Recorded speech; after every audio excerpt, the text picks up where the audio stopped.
বর্ষাকালে এরকম মুষলধারে বৃষ্টি হলে অনেকেরই আমাদের মতো পাতলা খিচুড়ি খেতে ইচ্ছা করে। সাথে যদি এক পিস ইলিশ ভাজা থাকে তাহলে তো একেবারে জমে যাবে। নমস্কার, আমি স্বপ্না।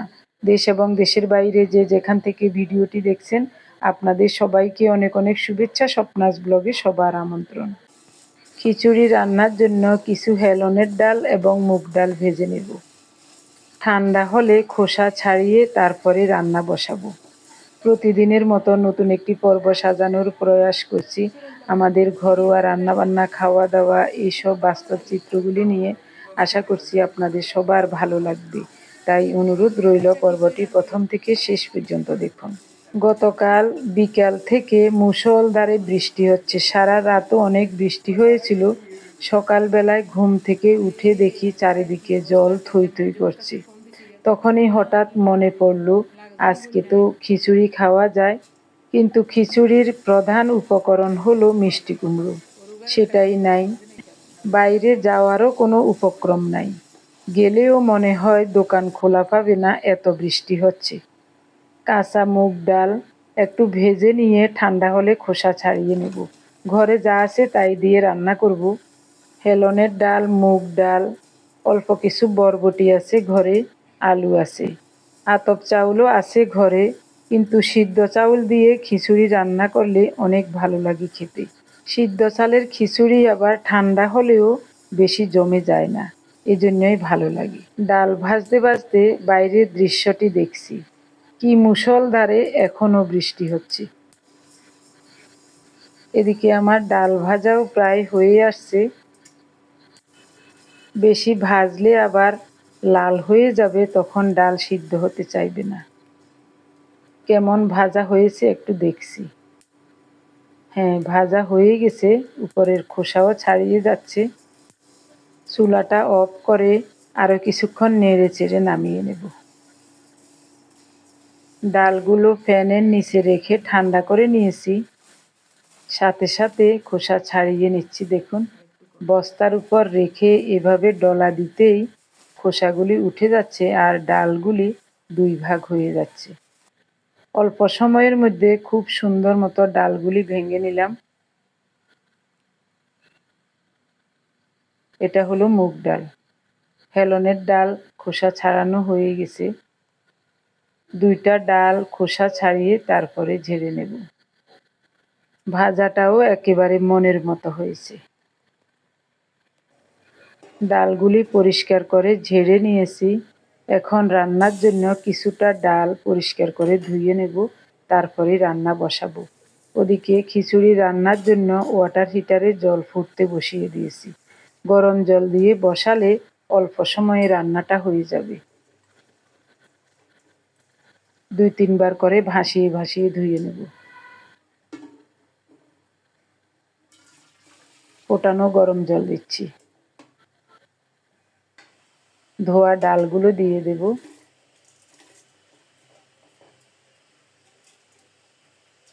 অল্প কিছুক্ষণ ডালগুলো সিদ্ধ হোক, আমি চালটাও ধুয়ে নিয়ে আসি। এখনো মশলা বাটি নাই। চাল ডাল সিদ্ধ হতে হতে মশলাও বাটা হয়ে যাবে। মশলাগুলো প্রথমে একটু টেলে নিতে হবে। আরও 1 জগ ফোটানো গরম জল দিলাম পরিমাণ মতো। সিদ্ধ চাউল ধুয়ে দিয়ে দিলাম। ডালগুলি কয়েকবার বলক আসার পর চাউল দিয়েছি। ঢাকা দিয়ে রাখছি। এদিকে মশলাগুলি টেলে নেব। দারুচিনি, এলাচ, ধনিয়া, জিরা পরিমাণ মতো নিয়েছি। অল্প তাপে খুব সুন্দর মতো মশলাগুলি ভেজে নেব। ভাজা মশলা দিয়ে খিচুড়ি রান্না করলে খুবই চমৎকার হয়।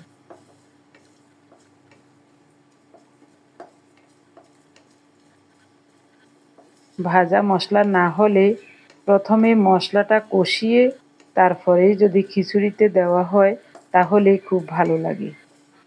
আর এইভাবে ভাজা মশলা দিলে এটারও অন্যরকম একটা স্বাদ এবং ঘ্রাণ হয়। তো আমি বেশিরভাগ সময় এভাবে ভাজা মশলা বেটেই রান্না করি। খুব সুন্দর মতো মশলাগুলি ভেজে পাটার উপর নিয়ে নিলাম।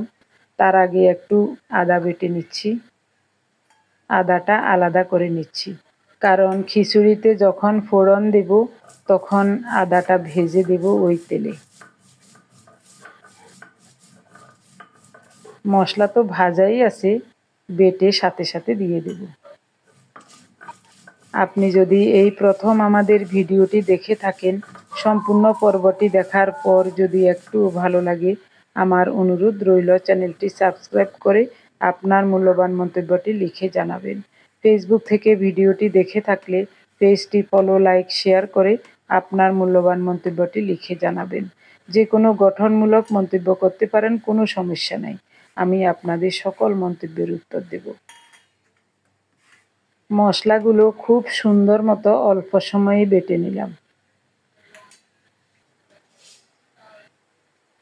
এদিকে চাল ডাল কিছুটা সিদ্ধ হয়ে আসছে, বাটা মশলা দিয়ে দিলাম স্বাদ মতো লবণ, গুঁড়ো মরিচ দিলাম 1.5 চা চামচ, 1.5 চা চামচ হলুদ দেব। ঝালটা মনে হচ্ছে আরও একটু লাগবে, ফ্রিজে বাটা কাঁচামরিচ আছে ওটা দেব একটু। 2-3টা তেজপাতা দিয়ে দিলাম, ভালোভাবে নেড়ে চেড়ে ঢেকে অল্প তাপে রান্না করব। এদিকে চাল ডাল সিদ্ধ হয়ে যাচ্ছে, এখনও খিচুড়িতে দেওয়ার জন্য আলু কাটা হয়নি। খুব তাড়াতাড়ি 2টা আলু কেটে শুধু লবণ মাখিয়ে ভাজতে বসিয়ে দিলাম। আলুগুলিকে লাল লাল করে ভেজে খিচুড়িতে দিয়ে দেব। এদিকে আলু ভাজা হতে হতে বরবটিগুলিও বেছে কুটে ধুয়ে নিয়েছি, এরপরে কেটে দিয়ে দেব। একটু আদা বেটে রেখেছিলাম, আদার রসটা এখানে চিপে দিয়ে দেব, আর শুকনো অংশটা তেলে ভেজে দেব, তাহলে খিচুড়িতে দারুণ ঘ্রাণ হবে। এটা তেলে ভেজে দেব। আদার রস সহ তেলে দিলে ছিটকে গায়ে পড়বে আর ভাজা সুন্দর হবে না। বরবটি দিয়ে দিলাম, এখন আলুগুলিও দিয়ে দেব। আলুটা একেবারে লাল লাল করে ভাজা হয়ে গেছে, সিদ্ধও হয়ে গেছে। একটু মিষ্টি কুমড়ো বা মিষ্টি আলু দিলে অনেক ভালো হতো, কিন্তু বাইরে যাওয়ার অবস্থা নাই, খুব বৃষ্টি হচ্ছে। আলু ভাজার সময় বেশি করে তেল দিয়েছিলাম, ওই তেলেই ফোড়ন দিচ্ছি। শুকনো মরিচ ভাজা হয়ে আসলে 5 ফোড়ন দিয়ে দিলাম। বেশি করে শুকনো মরিচ দিচ্ছি কারণ মরিচগুলোতে ঝালও কম, আর ভাজা মরিচ খিচুড়ির সাথে খেতে অনেক ভালো লাগবে। দারুণভাবে খিচুড়িটা সিদ্ধ হয়ে গেছে, ফোড়নটা রেডি হয়ে গেল, এখন কেটে কেটে দিয়ে দেব।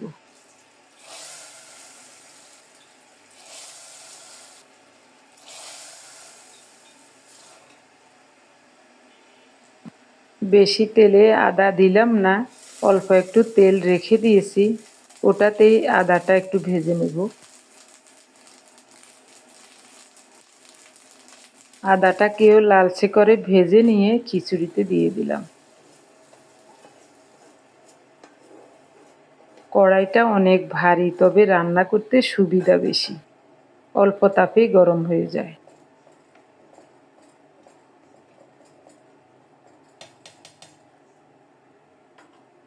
ছোট 2টা ইলিশ মাছ কেটে 4 পিস নিয়েছি, মাছগুলো লবণ মাখিয়ে লাল লাল করে ভেজে নেব। ভাবছিলাম একটু শুটকির হাতে মাখা ভর্তা করব, কিন্তু সময়ে কুলাতে পারছি না। ওরাও বলছে লাগবে না, ইলিশ মাছের ভাজা হলেই চলবে। ইলিশ মাছগুলো ছোট, তবে খারাপ নয়, স্বাদ আছে। না খাওয়ার চেয়ে এটা খাওয়াও অনেক ভালো। পার্থর জন্য একটু খিচুড়ি বেড়ে নিচ্ছি। দেখতে যে কত সুন্দর লাগছে, কত লোভনীয় হয়েছে, খাওয়ার সময় বলবো কেমন হয়েছে আসলে। এতদিন এক চুলায় রান্না করেছি, আজ 2 চুলা হওয়াতে অনেক সহজ হচ্ছে রান্নাটা।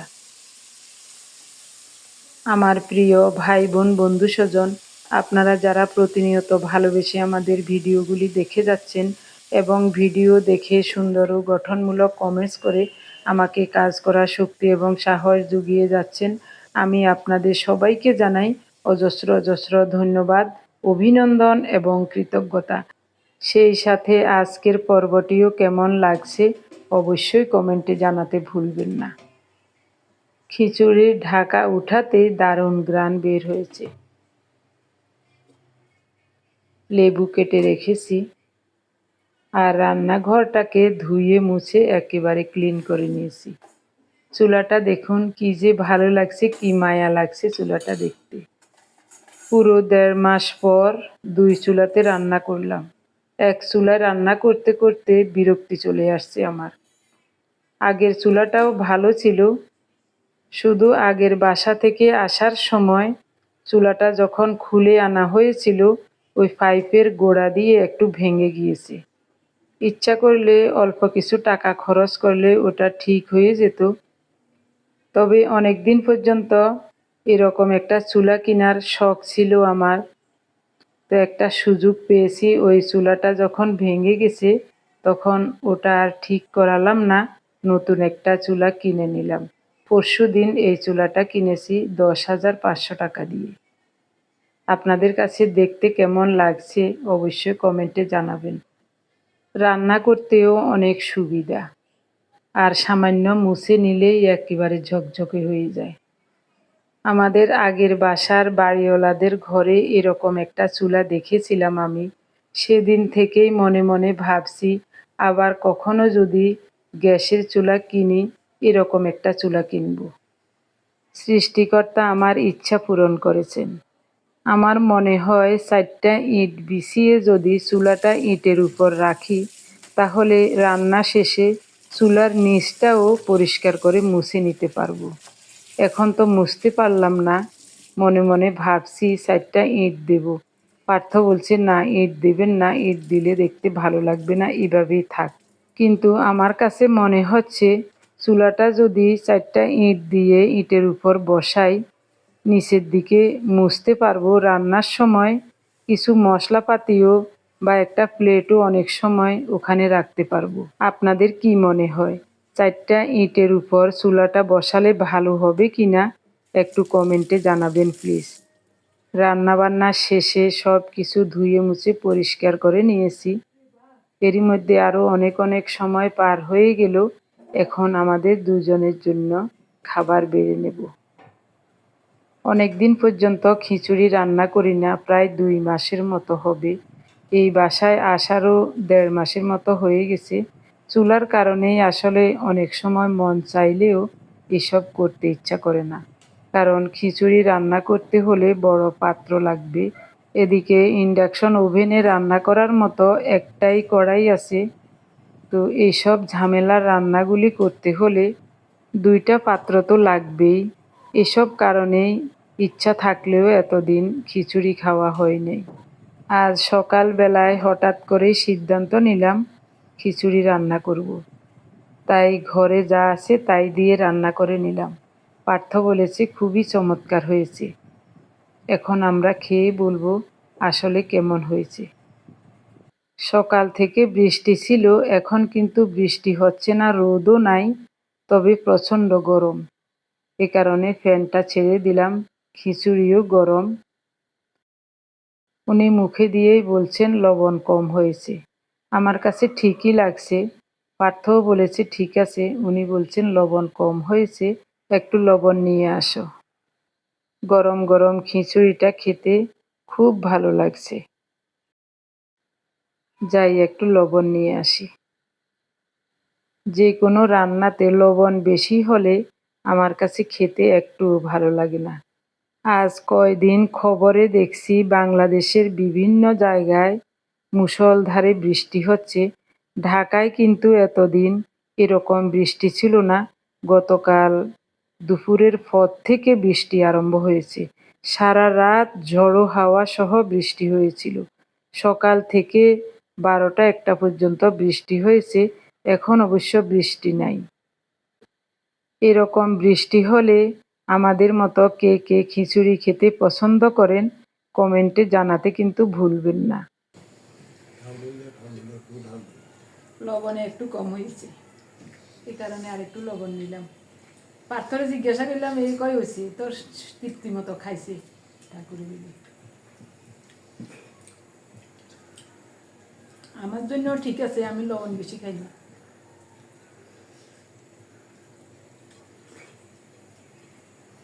সাধু শ্রেণী।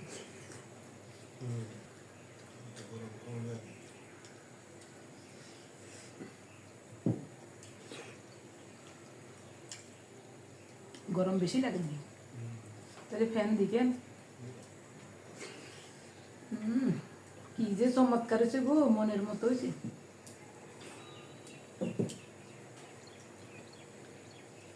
ইলিশ ভাজা। আসলে গরম গরম খিচুড়ি খেতে তো এমনিতেই ভালো লাগে, তার উপর যদি গায়েও গরম লাগে তাহলে কিন্তু অসহ্য লাগে। খিচুড়ির সাথে শুকনো মরিচ ভাজা খেতে অনেক ভালো লাগে, তবে মরিচগুলোতে ঝাল একেবারেই কম, এজন্য বেশি করে খেতে পারছি। খুব সুন্দর ঘ্রাণও লাগছে, স্বাদও লাগছে। বিশেষ করে ভাজা হেলনের ডাল, ভাজা মুগ ডাল দিয়ে রান্না করেছি, সাথে সিদ্ধ চাউল দিয়েছি, এজন্যই খিচুড়িটা দারুণ লাগছে। সিদ্ধ চাল দিয়ে খিচুড়ি রান্না করলে একটা সুবিধা, ঠান্ডা হয়ে গেলেও খিচুড়িটা শক্ত হয় না, ওই রকমই নরম থাকে। খেতে খেতে একটাই কথা ভাবছি, এই বৃষ্টিতে আমরা ঘরে বসে কত আরামে মজা করে খাচ্ছি। যেসব এলাকায় বৃষ্টির জলে বাড়িঘর ভেসে গেছে, কারো কারো ঘরে হাঁটু সমান বা বুক সমান জল হয়ে গেছে, তাদের জানি কী অবস্থা হচ্ছে।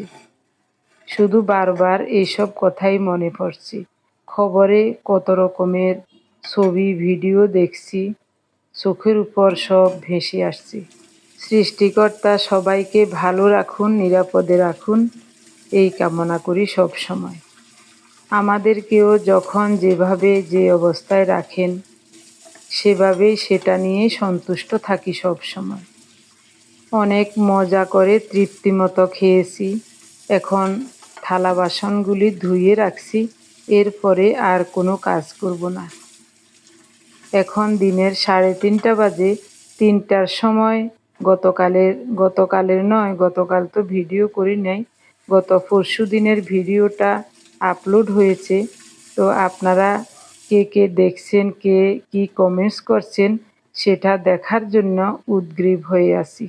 ওটা দেখব এবং গঠনমূলক আপনাদের কমেন্টসের রিপ্লাই দেওয়ার চেষ্টা করব।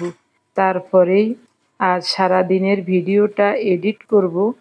সংসারের কাজ করব না ঠিক আছে, কিন্তু এই সব কাজ করতে করতে রাত হয়তো বা 11টা-12টা বেজে যাবে। প্রতিদিনই এরকমই হয়। ভিডিওটি এখানেই শেষ করব। সবাই ভালো থাকুন, সুস্থ থাকুন, দেখা হবে আগামী পর্বে। ধন্যবাদ সবাইকে।